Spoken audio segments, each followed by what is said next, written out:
Hello, hello. It is August 2nd, 2025. I know it's been a while since I've played my USCF tournaments, but I've had life get in the way. Things happened, had to take care of those, but we're getting back. I'll explain why after the whole recap, but we're getting back into the swing of things. So this is the first tournament I've played. The last one that I played was back in like June of 14th or something, like June, mid-June. So it's been like a month and a half.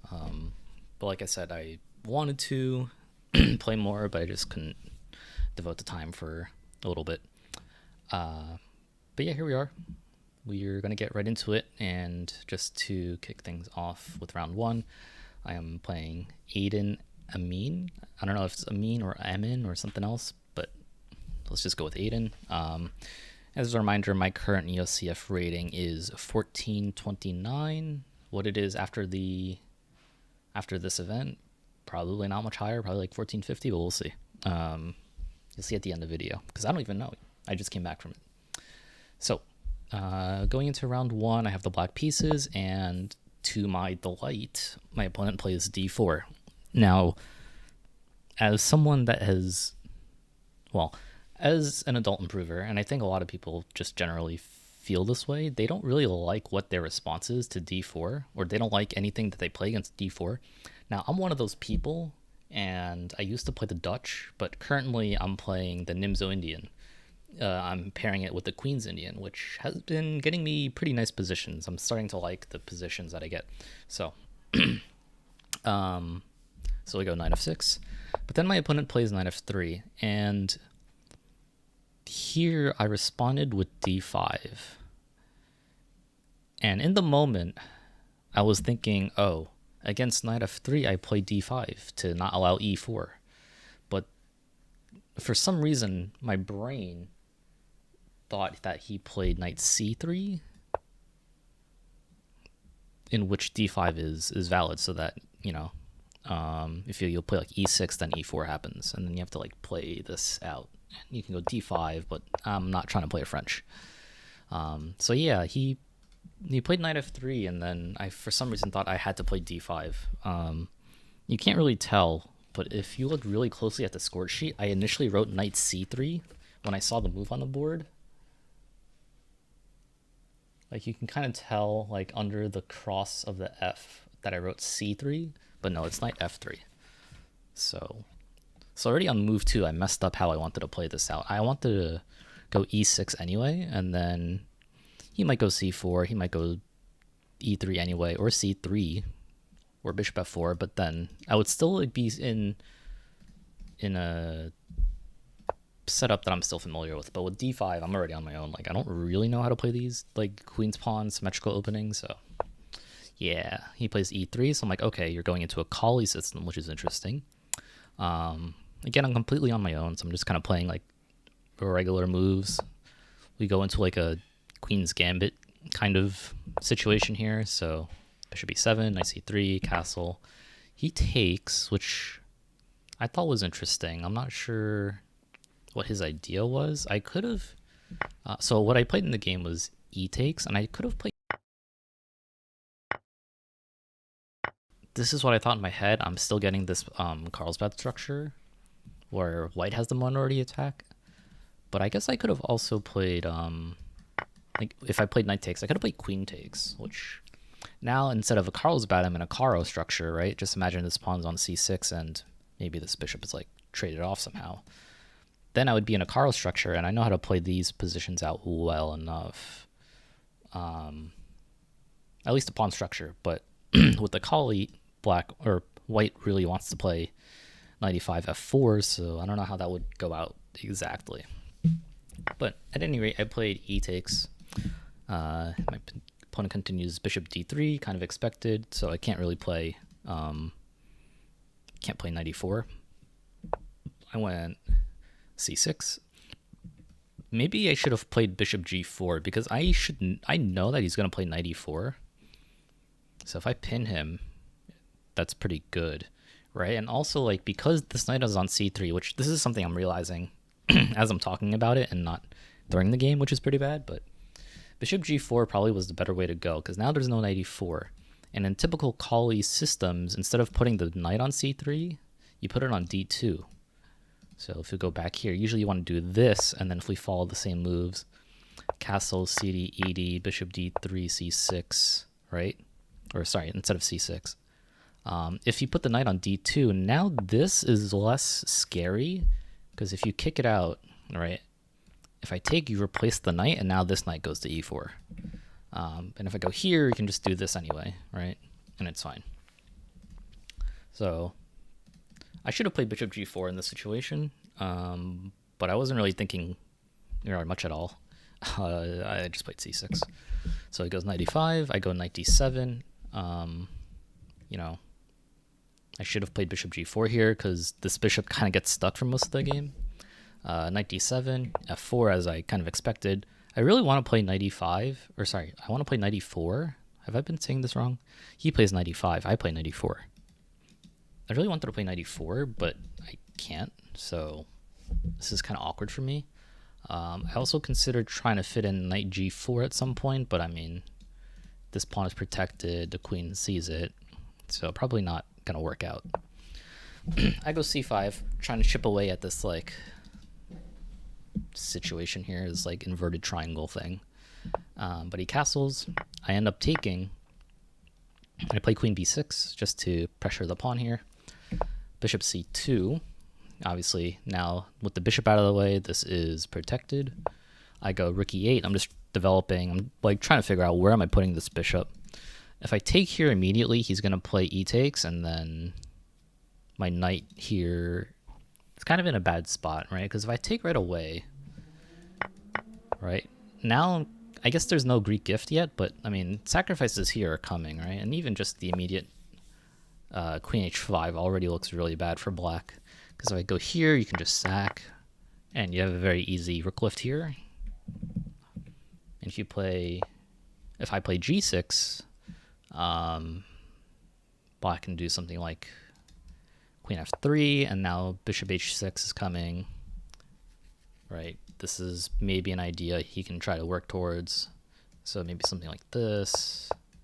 But even then, I don't like this position because now I can come back. He may be able to like use the dark squares for like his knight or something, somehow, some way. So yeah, not the greatest. Not the greatest idea to just take on e5 right away. So I played rook e8. He played rook f3, and then I saw an idea, and I thought I was gonna be up in exchange here. So what I saw, which is what I played in the game, knight takes e5 now, right? Because I noticed there's an alignment here with the bishop and the queen, so I'm like, oh, well, if I take on e5, then I can play bishop g4. So take, bishop g4, and the game continues. E takes, bishop takes, he takes on d5, and here I was debating between queen takes and bishop takes. I mean, I saw that my queen was under attack, so I'm like, oh, let me move the queen, right? Let me force the queen trade, which is what happened, and then I'll take the rook. So this was the game continuation, and then he took back. So it's like, so I saw this position in my head, and I thought, I'm up in exchange. All right, let me figure out how to play this situation out. And it never occurred to me to actually count what's on the board for some reason. I was just like, all right, I'm up in exchange. I got to figure this out. He has the bishop pair on an open board, so, you know, it's not, I'm not winning. Like, I didn't think I was winning, like, straight up, because black has bishop pair on open board. I have the two rooks, but the two rooks are a little harder to maneuver around because you can use the bishops to control all the right squares, right? In this example, you could probably just go like this. And you control these squares, and I can't really infiltrate. So, yeah, even in this position, I think white is better because the rooks can't infiltrate. Yeah, but anyway, the bigger problem was I thought I was up in exchange, but if you count the material, it's bishop for bishop, rook for rook, and then we have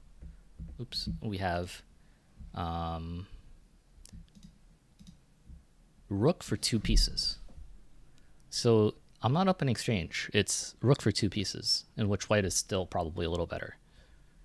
But for some reason during the game, I thought I was up in exchange the entire time. So I don't know what happened to me with that.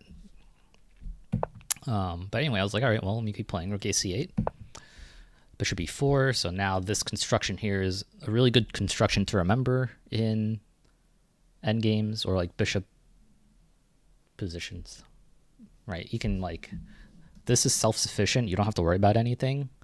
I mean, maybe if I have my own bishop, I can trade it off, but at least it'll at least be protected. So there's that. But yeah, here I just didn't know what to do. I was like straight up clueless. I was actually thinking about sacking an exchange right away, which I'm glad I didn't because that would be just horrible. I'd be down a full piece. So I played b6 because I didn't know what else to do. I was also concerned about like maybe some weird knight moving and then you're attacking 2 things or whatever. So I was like, all right, let me just play b6. Rook b1 to free up the bishop. Rook c5 again. I'm trying to double up the rooks here, but I really didn't know what else I could be doing in this position. Bishop f4. I played g6 just to give my bishop an escape square. Also note there's a lot of knight forks possible in this in the position. Right, so like knight f6 could fork these 2. Obviously I have my thing here, but just, you know, got to be careful of that. This could be a fork later in the game, right? Because it's being hit here. This could be a fork if my rook lands on c8, spoiler warning. Or foreshadowing, I should say. So I have to be really careful. This knight and this bishop is really strong, and I can't really do much about it. I played g6, so now knight f6 is a little more possible, but of course I have my bishop still. b4, rook c4, getting out of the way. And then bishop d3, and here's when I realized that, wow, my position really sucks, right? Because if I go rook c8,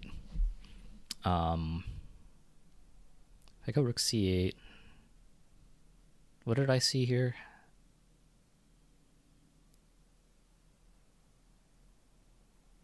I don't remember what I saw here. Or maybe it's not in this position, but anyway, I played rook c6. All right. And here, so I was too concerned about knight forks in this position. So obviously this is one, if my rook was on c8. And yeah, so for some reason I don't know if I actually did miss-see some of these, because like obviously I can't go here. Rook c6 is what I played in the game. Obviously I can't go here, can't go here, can't go there. Not taken. So not going there. I'm trying to remember what I saw. So the other move was rook c8. And then here, I forgot what I saw that I didn't like.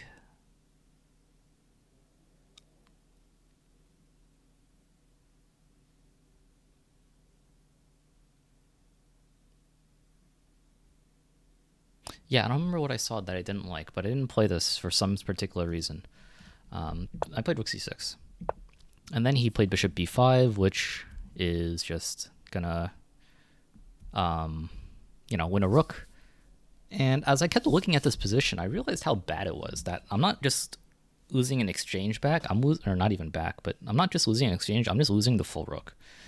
Right, it's kind of crazy. So as I mentioned, this square is off limits. I guess I could go here, which I ended up doing in the game. Right, here is covered, and my other rook is hanging. Here's covered, and if I go here, he takes this one, right? So I'm just losing a whole bunch of stuff. So I was looking at moving this rook instead, but then I was like, wow, none of that works either, right? If I go here, there's this. If I go here, well, I mean, he could just take, and now this is protected, so I can't even take anything back. Obviously, rook b7 doesn't work. Rook a8. I guess rook a8 is a move, but no, I still get forked. I still get forked. So then I was like, oh, what if I go here? Then, I mean, I'm still losing this. And then this is a fork. So you can see how bad my position is. Just like I don't have any moves. I ended up playing rook c2 because I figured, all right, I'm just losing the rook fully, so whatever. All right, he takes my rook. I take a pawn. I'm like, woo, I got a pawn. Maybe I can do some windmill thing here. No, because I can go there. So he plays rook d1, bishop g7, rook c1, or rook e1. I almost played rook d2, blundering my rook. But I'm like, oh shit, I can't do that. So let me go back to rook c2. He goes bishop a4. And I just played rook c8 because I already knew this game was over. And then he hit me with 97. And I only saw 97 after I played rook c8 and hit the clock. I'm like, oh, wow. Okay, well, yeah, awful. So yeah, I don't know what it was with this first round, but I was just not mentally checked in. Like I didn't even check in to become mentally checked out. I was just never checked in. So I don't know what happened to me this game. I think part of it was this is not something I play as black, right? Even against knight f3 d5 or knight f3 d4. And then when we got to here, I should have played bishop bishop g4. So like I should have just went e6 instead of d5 first and foremost. I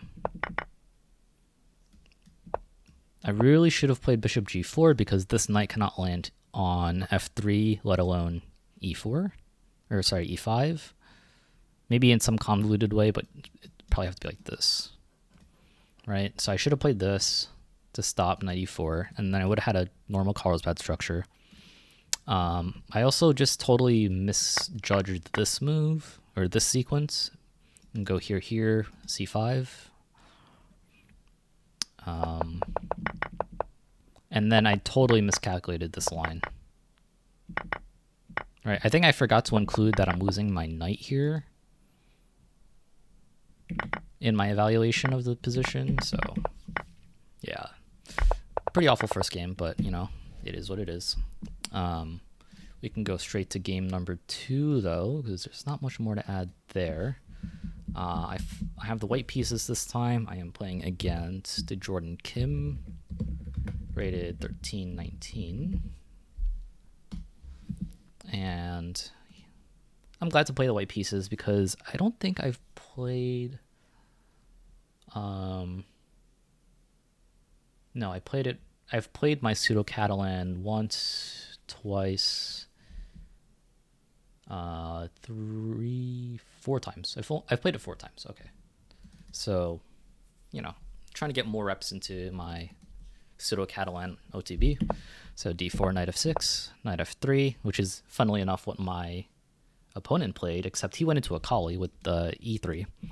I'd play g3, right? I can see my opponent's going for a fianchetto, and now, in my experience, this is where black decides how he wants the game to go. And what I mean by that is he can play d6 going into a King's Indian, which is what my opponent actually did do. D5 goes into a Grunfeld where you have like stuff like this. I think it's like knight a3, and then there's a whole myriad of lines where you can go like c5 or whatever. You can even go c5 right away and try to go into like some kind of Benoni thing. So something like this. Although I don't really want the bishop here, so maybe I could take in this case. Maybe this would be a special case, but anyway. My opponent played d6. Let me clear these out. Now, against the King's Indian, the book that I use, which is Krzysztof Sielecki's 1d4, maybe I can show a picture of the cover here, if I remember. His book recommends this move b3. Normally, you would play c4 and maybe try to get in e4 after like a knight c3. But the book recommends b3 and fianchettoing this dark squared bishop to play against e5. Now, e5 is still playable, right? Like even right now, you can just play e5, and then after takes, I guess the pawn's hanging, so I can do that. So he would have to go like knight d7 or even rook e8. Right, so rookie bishop d7 here. There's only 2 defenders, so maybe rook e8. And then I can go c4, e5, something like this. Something like that, or I don't know, that's the idea. So you can't go e5 right away, actually. My bad. But you can play a myriad of moves. You can go knight c6, which I don't think is that good. Knight d7 and rook e8 are pretty logical. I think even knight g4 might be an idea, but maybe later. I think it's later. But I played b3, and then he goes for c5, which is like the other pawn break in King's Indian defenses. Now, I don't remember much. I tried studying the King's Indian for like a little bit, like a few weeks. Didn't go out very well. And I heard somewhere that against non-standard setups like or against like non-classical setups or something, you can try to go for c5 instead. Or against sidelines, I should say. And in response to c5, I know that I don't need to take right away. Or, sorry, I don't need to take like this. I can let him do whatever. Like, if you push, you're just giving up a pawn. If you play d5, you're giving up a pawn. If you play e5, I don't know. No, e5 blunders a pawn. Right, take. So e5, take, knight takes, for example. And then if you go here, oh, I guess that's a little problematic. Bishop b7. I don't know. Anyway, I played bishop b2, right? Obviously, if I'm playing b3, I'm playing bishop b2. He takes, I take back with knight. All good. And then he plays e5. And my instinct was just to go knight f3. But then he might play e4. And I didn't want to deal with that. So I went knight b5, pressuring this pawn. And I also realized in this position, like the game is going to revolve around this backward pawn, right? Around this d6 pawn. It's backwards. It's not isolated, but it's just backwards, right? No pawns next to it. This pawn is in front. And it's not so simple to defend this pawn. I mean, in a way it is, because you can just go knight e8, which is what he did. But I mean, like, what is this? Like, what is this? I got 2 bishops. My knight's here. And I mean, I can just play c4, knight c3, and like just develop. And I mean, there's no way this is good for black. I went c4 just to control the d5 square. I don't want him to push it and then maybe get some chances to push it again. So just stopping this outright. He plays a6, knight 5, c3. Obviously just bringing this knight back. And you might be thinking, oh, what about this knight? Well, my plan, as you'll see in the next move, after he plays bishop e6, I played knight d5. Right, this is a nice square for the knight. It's an outpost. I mean, in a way, you can trade off your bishop, but then I get the bishop pair. You can go knight c7, but I'll play knight c3. And either way, I should end up with the bishop pair at some point. So he just plays knight c6, not trading right away, developing his pieces. I play e3 first, just to stop knight e4. Or knight d4, I should say. Right, knight d4 would also block his, the queen's vision of my knight and, in a sense, the d6 pawn. If I play knight c3 here, right, then e3, I mean, I guess you can do this. That's not so bad. But then I have to go back. I don't know. I think either way, I guess I could have went knight c3, but I didn't want to. I wanted to go e3 just to stop his knight from coming here. He takes, I take back with the bishop. I also considered taking back with the pawn. But then after this, e4, I thought I was giving exactly what black wants, which is a closed center and the pawn chain pointing towards my king. Right, then he could go like f5, and I didn't want to give him what he wants, right? Which is this like this pawn chain that kind of points towards my king, right? That was another idea of that the book suggests, is like, don't give the King's Indian player the position that he wants, right? don't lock up the center, keep it open so that it's not so simple for him to do a kingside attack, and he kind of has to like play in the center or play around the actual board instead of just splitting the board in half and then going for it. So I played bishop d5 because I didn't really like cd5. Let me just throw this in my notes. He played knight c7. I bring it back, right? Obviously, I'm trying to maintain the bishop pair. Now he plays f5, but there's no real threat here, right? Like, there's no threat with these pawns. Like f5, take. I can even leave the pawn here to take this way and just go knight c3. Or I can take here first and go knight c3, or even knight d2. So I'm like, there's no threat there. So knight c3, I'm trying to bring my other knight into that outpost square. g5. Again, this doesn't do anything, right? Maybe I can go queen h5 actually, but h6, and no point. So I was like, okay, g5, that doesn't do anything, really. Like, I'm not scared of f4, right? Because like f4, ef, I don't know, ef. I can just leave the pawns here for now and try to play in the center. So I go knight d5, again, trying to maintain this outpost.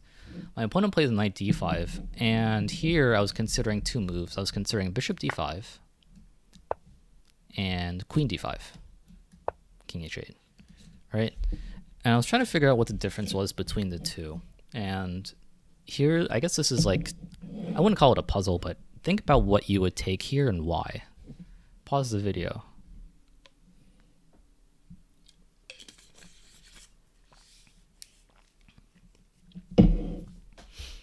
So in the game, I did play queen takes, king h8.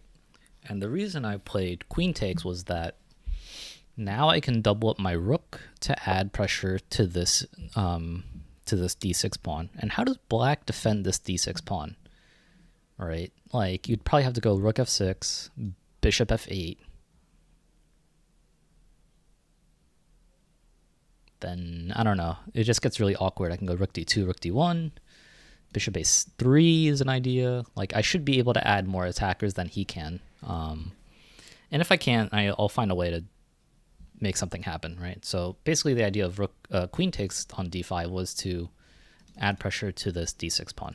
Whereas if I played bishop takes, king h8, there's no pressure here yet. Or I have to move my bishop again, and that gives him time to like do something like here. And then I need a move to like pressure, and then let's just say, well, you don't even have to go here. All right, and then I have to spend a move moving my queen, and you can go here, and you're going to consolidate and continue your kingside attack. So, yeah, so I played queen takes d5, king h8, rook fd1. I also considered moving this rook to d1, but then I was like, if I do, what is this rook doing? Not much.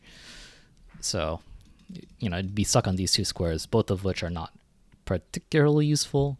And there's a world I can play c5, and then this rook would have a nice home on c1. So he plays rook f6, defending the pawn. I played bishop a3, and I think in this position, I actually took a decent amount of time.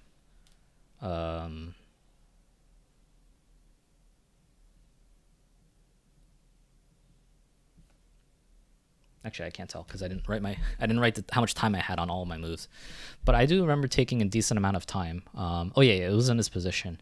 So I played bishop a3, but the other move I was considering was f4, and I thought, okay, f4 you can't take this way because I'll take your rook, and you do get the open diagonal, but after like something like rook c1, I feel like I should have compensation for the piece. Okay, small cut, but that's okay.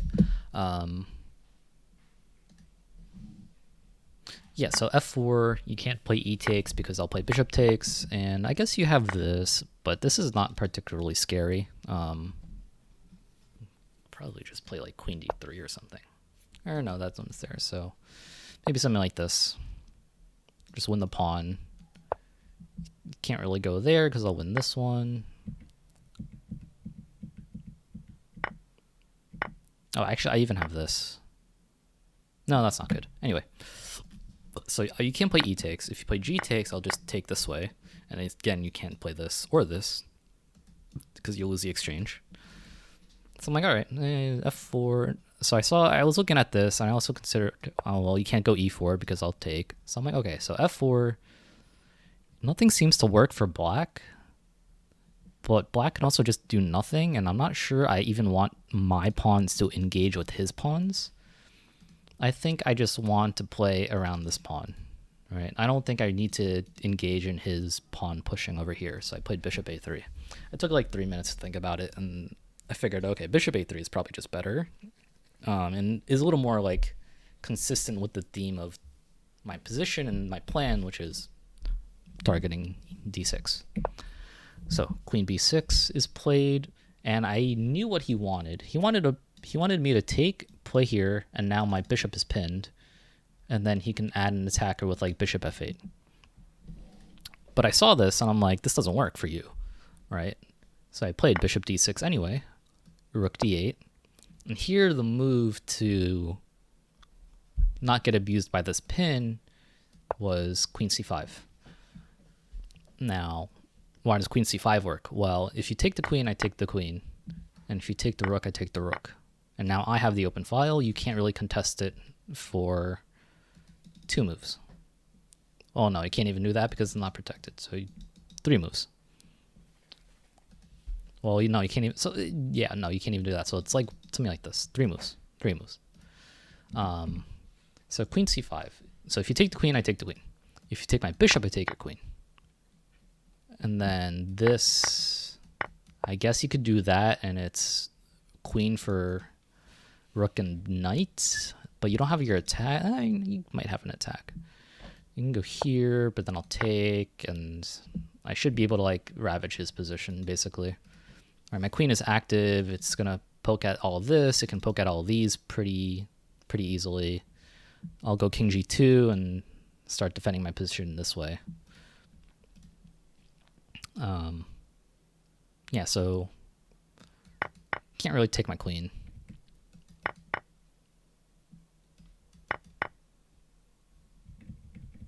Yeah, I think that covers everything, right? So queen c5.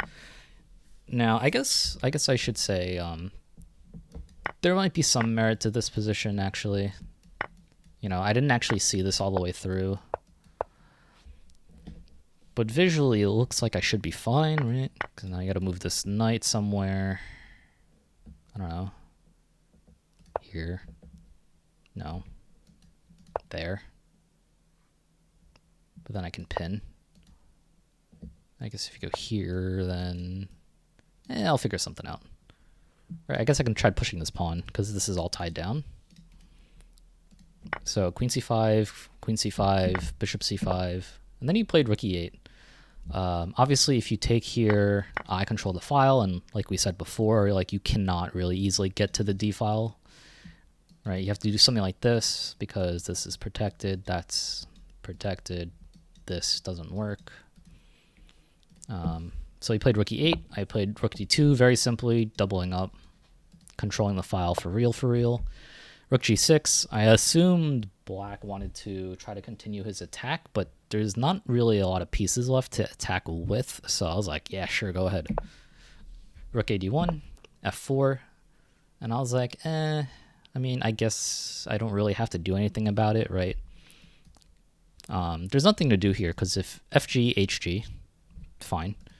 If fe, bishop e, bishop takes e3, also fine. No, I don't see any problems there. So I just went rook d6. He takes on e3, I take back. I'm like, okay, there's like no pawn breaks here left for you, right? Like maybe you can try to get h4 in, but I don't see that being a problem. Like if you got h4 in, I can just take king f1, and I'm fine. So rook d6 was his move, which really doesn't help his position much at all. But after the trade, he plays h6. I take his knight. Now, usually the Catalan, you want to keep this for as long as possible, but I was like, okay, I'm going to cash in and be up 2 pawns. They're connected and passed, right? And I mean, this position just plays itself at this point. There's nothing to think about here. And My last. Yeah, like after the small think about playing bishop a3, I was playing really quickly. Like I was not really using more than a few minutes. I mean, because this position plays itself, right? Push the pawns. Push the pawns. Black needs to defend, but it's not really so simple. So rook a8, a3, a5, b4, pushing the pawns. He takes. I kind of thought he was going to do this, but whatever. So take. He gives me a check. That's fine. He gets behind my pawn. Fair. That's probably how you should try to defend this, but I mean, if you give anyone this position, it's kind of just hopeless, right? I don't know. Maybe a grandmaster could beat me in this position as black, but white's plan is so simple and easy, it's hard to really mess this up. B5, king h7, like sure you can do that. I'm pushing my pawn. B6, rook b4, like again, I don't care. I'm just gonna go here so that I can push b7. He plays king g6, okay, b7. He goes bishop f8. Now I need to cover this promotion square, and how do I do that? Bishop a7. And now he goes bishop d6, and here I did a small thing just to make sure that I can just promote and then be winning, and it turns out I was. A better move was actually, I think, rook c6. I saw this after I played promotion. The idea being you can go here, I can go like here, and this pin is kind of just going to win the game, which I guess probably would still lead to the same idea.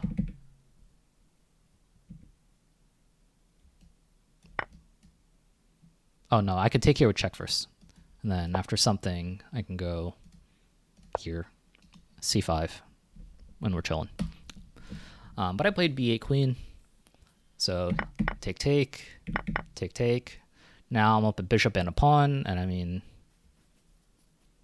what is there to say, right? We're still playing this out. I take this pawn, and here he resigned. I mean, what is there to do in this position as black, right? I can just go here, f3, take, push these, and then I can even put my put my bishop on d6 after I trade this off. I can go like here even. So I don't know, like what do you do here as black, right? It's just over. So here, I don't know, I can go there. I'll go here. Oh, maybe I should not do that. So I should do this. Yeah, no, I should do this, and then whatever you do, I'm just going to go here, and this is going. And that's it. So this game was extremely simple for me. Like, I've played this position before. Right, I've played this position with c5, take, knight d. Now, I don't know if I've played a online game where he plays e5 right after, but I very quickly saw that this pawn is backwards, and that's what I'm going to be doing for the next 20 moves. So yeah, strategically speaking, this game was extremely straightforward and one-dimensional. Black never got his kingside pawn push going, or like his kingside attack, so I just won. I won a pawn, I won a second pawn, and I mean, two connected passers, it's not much to do left. Overall, pretty good. So we'll go to game 3. I have the black pieces against Blake Walker, rated 1601 to be precise. He plays e4, so as you know, I am a Caro Kann player. I play c6, d4, d5, e5, so we got the advanced. I play bishop f5. And then, to my surprise, and not surprise, but to my, I don't know what the word is here, but when I saw what he played, I was like, oh my fucking god, really? He plays the tall. In my mind, I was like low-key mentally screaming, like, why does everyone fucking play the tall, man? Like, why does everyone play this? Oh my god, I mean, I don't hate it. I know how to play it. But it's like, why? Why not like a bayonet or a I don't know, a short variation. Or hell, why not play the classical, right? With this fun line.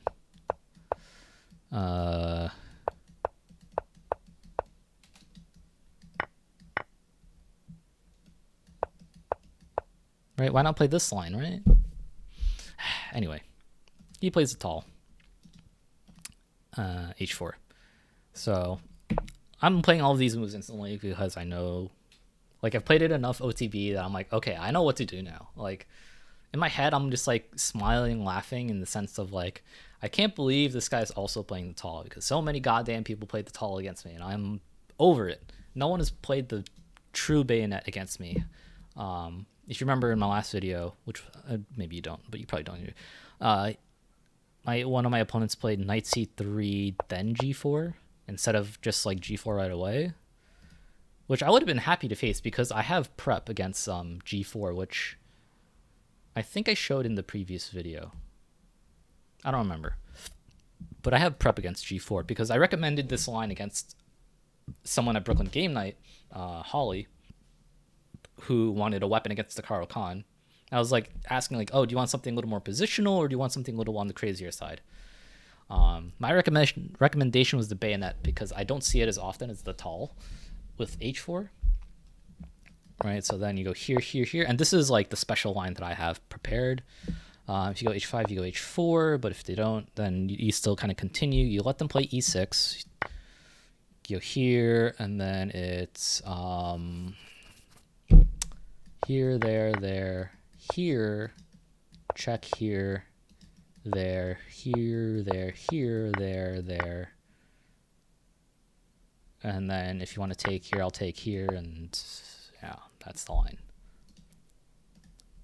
Anyway, tall variation. He plays bishop g5 immediately, which, you know, it's funny because I saw bishop g5 and I immediately played the move that I played, even though actually, no, I technically still need to. I think I'm used to seeing knight f3 first, to which I would play e6 and then bishop g5, and then the move I would play, which is going to be queen a5. But no, he went bishop g5 right away. I went queen a5 check.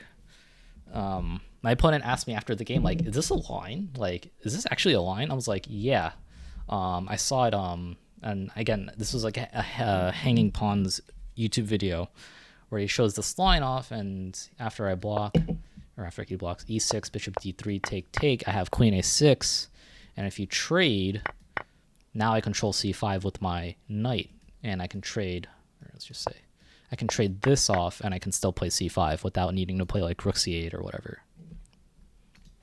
So he asked me about it, and I told him, like, yeah, the whole point is you go queen a6 after this trade. So knight c3. I thought he was going to play c3. It feels a little more thematic to, you know, keep the pawn chain intact, but I guess this also develops a piece. Not that it's going anywhere, but whatever. I play e6. He plays bishop d3. It's not really a reason to come back and damage something on my king side, so I have to take. And the whole point of queen a5, like I just explained, is queen a6, offering this trade. Now, if you don't trade, well, you don't want me to take because I'll double up your d pawns. If you go, I don't know, somewhere, like, where do you go even? I don't know, here? If you go here, I guess I can do this, and then knight d7, c5, castle. I don't know. I just know if they take, you go knight a6. And he did.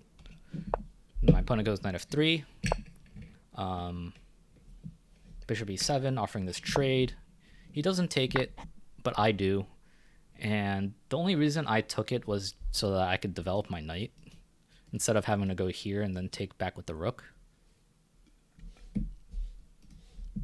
But he plays knight takes g5 in response, which is fair. Knight h6. I was gonna go knight e7 initially, but I don't know. I got scared of ghosts here, and I thought he might play like knight takes f7 for some stupid reason. So yeah, I played knight h6. I'm like, all right, in some crazy world where I remember the other reason. In some crazy world where if you want to play this, I can at least take with the knight, but also I stopped g4.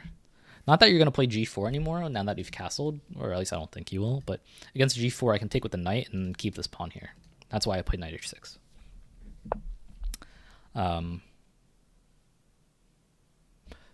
Sorry, knight e2. Yeah, so actually, let me take a step back. I was actually considering playing c5 right away here. And I wasn't sure if that's really what I wanted or not, because I thought I still need to develop my pieces and like maybe consider king e7 or castling, king d7 or castling. I was like thinking about it, but I was like, let me just develop, because knight h6 like just cannot, or sorry, knight e2, sorry, knight e6. I was like, knight h6 just can't be wrong in any world whatsoever. So I'm just going to play it. c5, I'm like, maybe there's like the 0.001% chance that I like get punished for not developing my king side knight. Like maybe, like I don't think that's actually true, but and c5 maybe was the best, but I was just like, I don't know. Knight h6, just keep it safe, keep it simple. I'm already having a hard time like locking in for these 3 games actually, which I'll talk about afterwards, but I'm already having a hard time logging in. I'm just going to play knight e6 and know that I'll be safe. So of course my opponent plays knight e2 because he's trying to protect d4, and now c5 is less of a problem. So I just castled. I'm like, all right, whatever. I missed my chance to play c5 if I really wanted to without a piece protecting it, so whatever. Rook a d1. Now I played c5. Again, remember this is protected, so I'm not concerned about dc.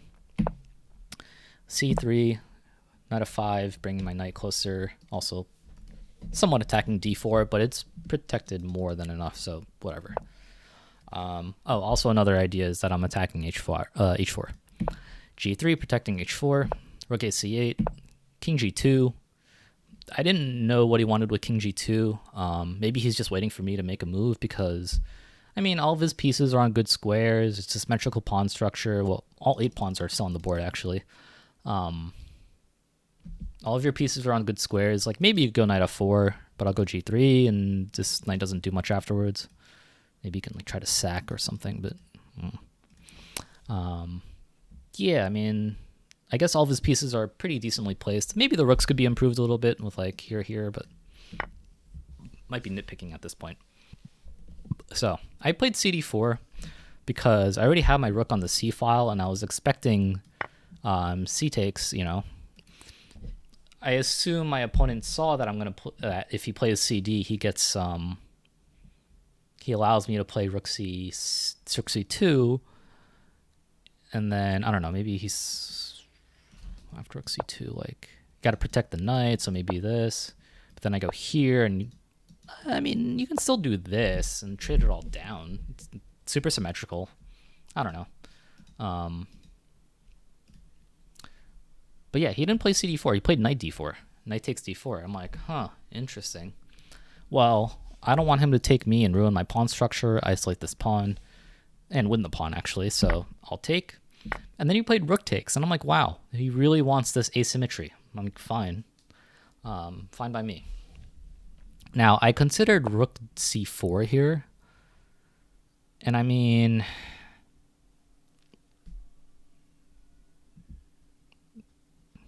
maybe it's actually not so good because he can do this. Now he's the one controlling everything. And if I try to control d7 like this, he can go... No, he can't go there. Yeah, but he gets... no, I don't know. I don't remember what I thought here about rook c4. But I did think about it. I just played knight c5. So what I was thinking about in the game was this pawn is past this one. So if I can clear the c pawn out of the game or move it to the b file, I'll have a passed pawn, and I can try to play around that. Now, how do I actually move the c pawn? Well, I can't take it because it's protected by this pawn. I don't have knight a4, which would provoke b3. Because, well, but he can take, so that doesn't work. So I'm like, okay, well, so how do I weaken, or how do I move the c pawn b5, right? And the idea is I'm going to eventually try to play b4, and this pawn will have to move, and we'll play it from there. So he goes knight h3, probably just trying to reroute the knight. I thought you could just go here and be fine, but I don't know. a5, right? So now I'm trying to prepare b4. In my head, I was going to play knight a6, b4. And then if he goes here, I'll take, and something will happen. He goes knight f4, which also attacks my h-pawn, so I defend just like him with g6. Knight d3. And here I thought I could be... What am I being? I don't know. But here I took. And he took back with the rook, of course. Right? So here, if I try to go with my plan of knight a6, he's already controlling b4 with his knight. So I'm not really going to be able to make progress. I guess I could play rook b8 and then bring this other rook here. But something about it felt like it was going to be too slow. And I don't know. I didn't go for it. I think in a world where you can go like this, here, random move, and then... Well, I probably want to go here. I don't know. Maybe. But yeah, I thought about knight e6, but he's already controlling it 3 times, and if I push, I'm only controlling it twice, so I'd need to play rook b8. And even then, if I play rook b8, I don't know if that would be favorable for me.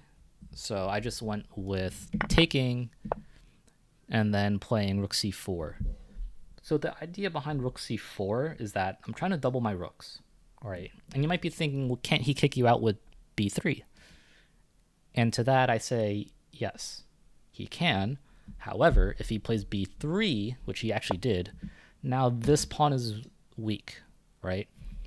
And the difference is that this pawn is weak on an open file, or a semi-open file for me, right? If he didn't play b3 and he just played rook c1, rook c8, this rook can kind of go around and, I mean, admittedly, there's not much else to do, but you can take your time and do stuff like this. Or I guess I could play b5, right? No, but you can go here, take, and it's fine. Right. I mean, maybe I can push my pawn to a3, but you could also play... No, you can't play a4. I guess I could push my pawn to a3, but it's just like such a lock structure, and I guess I have d4 coming, so maybe here. Yeah. Maybe... Can you go here? No. But then you have this. And then you can just liquidate everything down.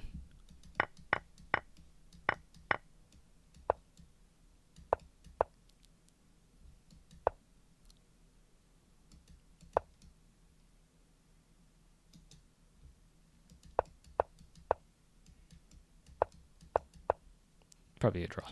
Anyway, but yeah, I'm weakening this pawn. So rook c6 back, king f3, rook c8, rook c1, king f7. So I spent a lot of time, I think it was in this position, trying to figure out a way forward. So yeah, from rook c6, and then when I played my actual pawn break, I remember spending a lot of time here trying to calculate d4, b4, a4, and I just could not figure out which pawn break would be the right pawn break and if this is the time to do it, right? Because if I do it now, his king is slightly more active than mine, so he might be able to race to this side of the board after we trade all the rooks and win these pawns. All right. But if I wait, then we both improve our kings, and it's not clear who's better, right? So I'll try to show you. This is going to be really annoying, but I'm going to show you what I calculated. So I was thinking about d4. You can't take because I take your rook, so that's out of the question. But then you can go here, And I thought I can win well, we can trade with check. And then if you go there, I can go here. But then you can block. And if we trade, again, like I was saying before, your king gets closer to my pawns. Or your king is closer to my pawns. So if we say something like this, right, this is losing.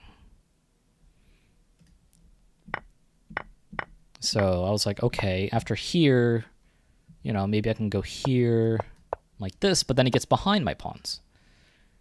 Right, so maybe you go here. And if I go, I guess I could do this.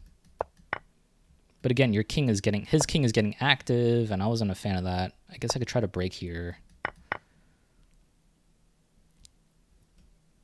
But I think you're going to win this pawn anyway. This pawn's, maybe this is the way to go.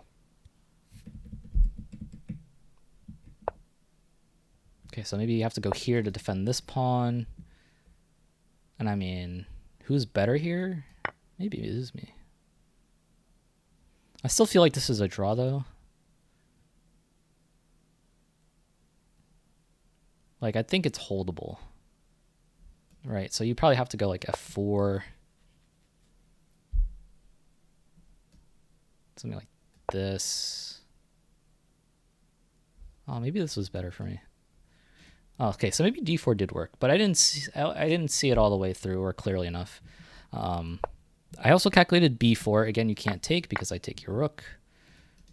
So I was like, okay, you're gonna push, and if you push, like I thought the same thing might happen, right? And if you trade rooks, this still doesn't look that great for you.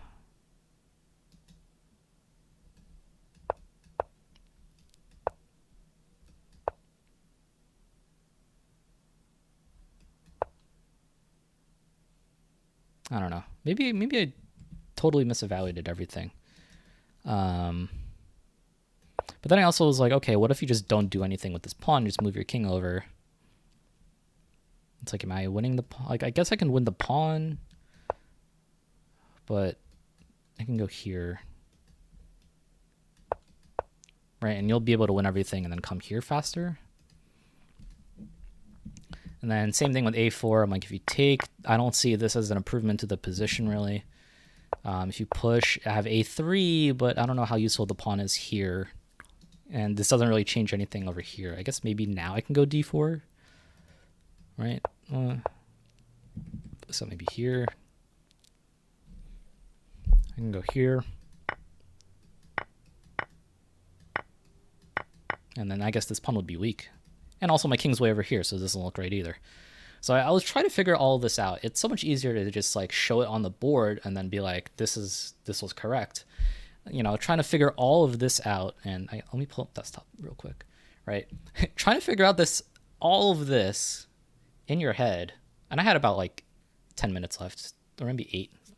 9 minutes. I have like 9.5 minutes after I made my move. So I spent about 5 minutes here, 5 to 6 minutes trying to figure it out. I mean, it's like, come on. It's not so easy to figure out all of these lines and then accurately see the position, see the possibilities like I was like doing here in this example, right? I mean, so I misevaluated everything here. Not everything, but most things here.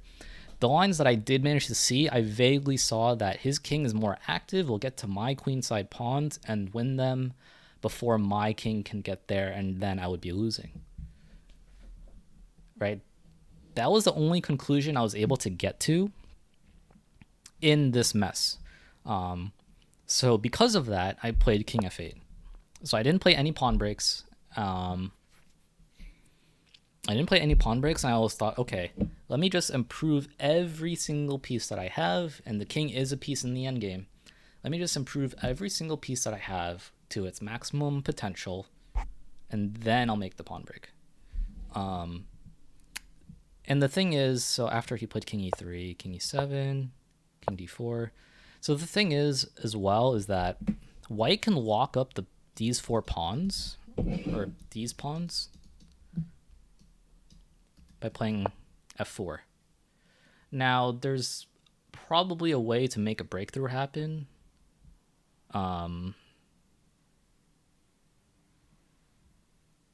With pawns alone, I don't think it works. I mean, I guess I can go here, but you don't have to do anything, right? If I just random move, like, this is fine. This is still relatively fine for white. But yeah, he can play f4 and just lock the structure up, and I don't think I'm really breaking through at all on this side of the board. And like the whole position revolves around this tension here. So anyway, I was thinking, let me just improve my king, but he's also improving his king.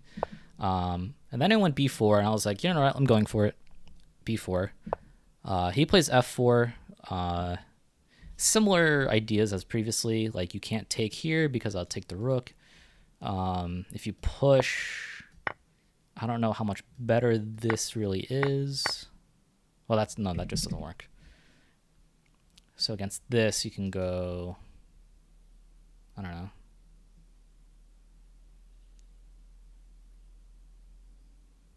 I guess you can take.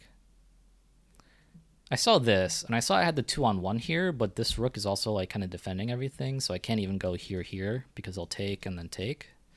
And I can't take this pawn. So I'm like, okay, well, not much to do here, right? I can just shuffle here and like maybe wait for him to make a mistake, but I don't think this is I mean, this could be a position to wait, but I also felt like I was missing something, and he can also just shuffle and wait. But after I played b4, he played f4. I played king d7, again, just improving the king. So during the game, it was his turn. His clock was ticking. He offered a draw, but he hadn't made his move yet. Now, the proper procedure is you make the move and offer a draw at the same time. So you would like push your pawn and then say draw. He just offered the draw right away, and I was like, make your move first. Oh, sorry, I'm scrolled off. I was like, make your move first. Because, I don't know, maybe you'll blunder, right? Maybe if I say that, you might somehow like lose all sense of chess capability and play CB. I don't know, maybe. But no, he played c4. He played c4, and then I'm like, again, I was trying to calculate take, if rook takes, pawn takes, and we're kind of like stuck here. I guess I can go here. I thought I could go here, but something about it didn't feel super like convincing.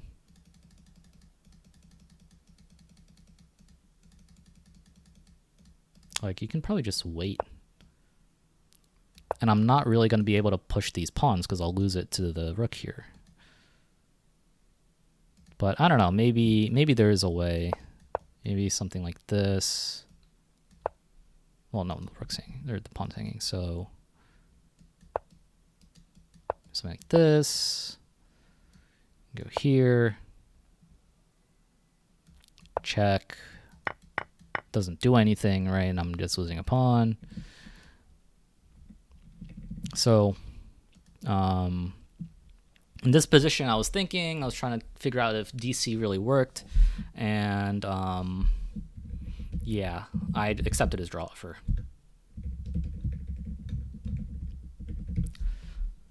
Because I didn't really see any clear plan after DC. Let me check the computer. Okay, computer says it's zeros. I was trying to remember the position on the train and put it on my phone, and it said it was -9. But I'm like, if it's -9, I'm really sad. But I also didn't remember the position off the top of my head, so I could have been wrong. But the computer agrees that this is just 0 zeros after DC. There's like not much going on here.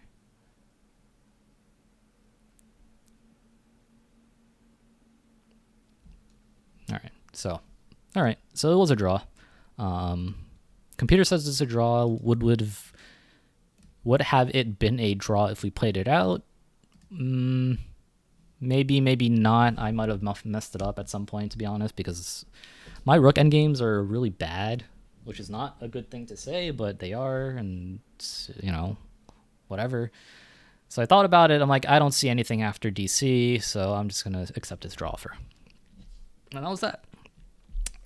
So I ended up with a final score of 1.5 out of 3. Nothing extravagant, nothing exciting, really. I have to say, this event,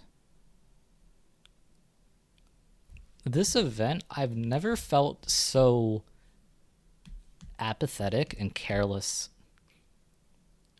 about playing a tournament, OTB. I don't know. Well, I mean, I think I know why, and it has to do with all the stuff I had to deal with before being able to play again. Like when I was playing, I was like in 2 of the 3 games, I was up 3 to 5 minutes.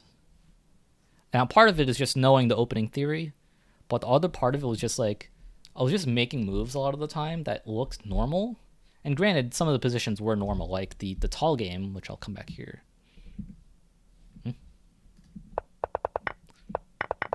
Like this position, you can make so many moves and you don't have to think about it. Like c5, right? Knight f5. Even you can go here. If they kick you, you go here. This move maybe you have to be a little careful. But rook c8, rook d8, other rook to c8, b6, c5, knight c7, maybe knight c7. But like there's all these moves are so simple to just play and not have to worry about that I was not taking a lot of time.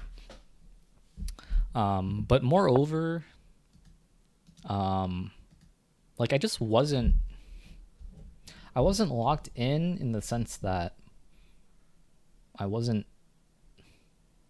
like, I couldn't really like get into it and like figure out all the lines and figure out how to play it. Some of it just played itself, like the second game in that King's Indian just played itself, in my opinion.